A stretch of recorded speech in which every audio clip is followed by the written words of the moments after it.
പ്രവാസ ലോകത്തെ വാർത്തകൾ.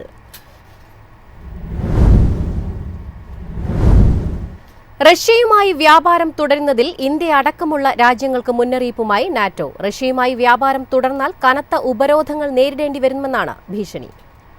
നാറ്റോ സെക്രട്ടറി ജനറൽ മാർക്ക് റുട്ടെയാണ് ഇന്ത്യയ്ക്കു പുറമെ ബ്രസീൽ, ചൈന എന്നീ രാജ്യങ്ങൾക്ക് മുന്നറിയിപ്പ് നൽകിയത്.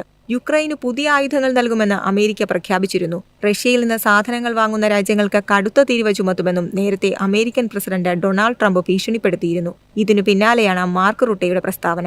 പുടിൻ സമാധാന ചർച്ചകൾ ഗൗരവമായി എടുക്കാത്ത സാഹചര്യത്തിൽ റഷ്യയുമായി വ്യാപാരം തുടരുകയോ റഷ്യയിൽ നിന്ന് എണ്ണയോ വാതകമോ വാങ്ങുകയോ ചെയ്താൽ 100% ദ്വിതീയ ഉപരോധം ഏർപ്പെടുത്തുമെന്നാണ് നാറ്റോ സെക്രട്ടറി ജനറലിന്റെ മുന്നറിയിപ്പ്.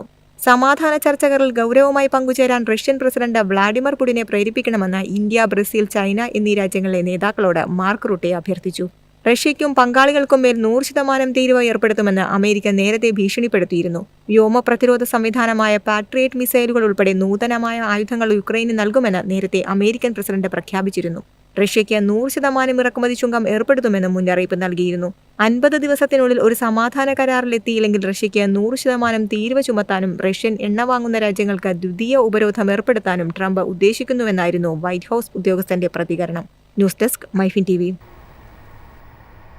അഹമ്മദാബാദ് വിമാനാപകടത്തെ തുടർന്ന് നിർത്തിവെച്ച എയർ ഇന്ത്യയുടെ രാജ്യാന്തര വിമാന സർവീസുകൾ പുനരാരംഭിക്കുന്നു. ഓഗസ്റ്റ് 1 മുതലാണ് സർവീസുകൾ വീണ്ടും തുടങ്ങുക.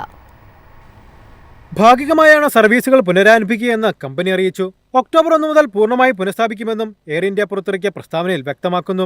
ജൂൺ 12-നാണ് അഹമ്മദാബാദ് വിമാനത്താവളത്തിനടുത്ത് ഡ്രീം ലൈൻ വിമാനം നിയന്ത്രണം വിട്ട് തകർന്നത്. വിമാനങ്ങളുടെ സുരക്ഷ ഉറപ്പാക്കുന്നതിനായി ബോയിംഗ് 787 മോഡലുകളിൽ കൂടുതൽ മുൻകരുതൽ പരിശോധനകൾ ആരംഭിച്ചതായി ടാറ്റ ഗ്രൂപ്പിന്റെ ഉടമസ്ഥയിലുള്ള എയർ ഇന്ത്യ അറിയിച്ചു.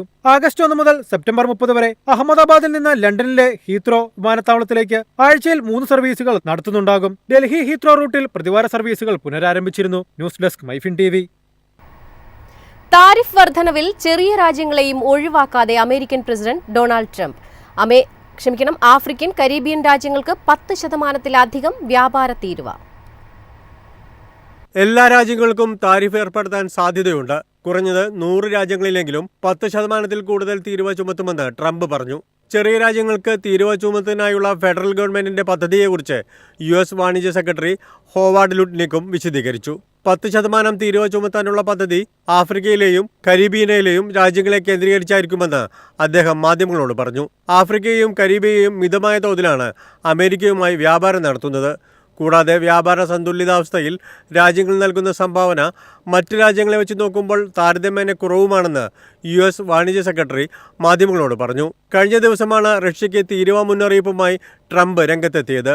50 ദിവസത്തിനുള്ളിൽ ഉക്രൈനുമായുള്ള യുദ്ധം നിർത്തിയില്ലെങ്കിൽ റഷ്യക്കെതിരെ 100% താരിഫ് ചുമത്തുമെന്ന് ട്രംപ് വ്യക്തമാക്കിയിരുന്നു. തങ്ങൾ 2ാം ഘട്ട താരിഫ് നടപടികളുമായി മുന്നോട്ടു പോകുകയാണ്. News desk Myfin TV.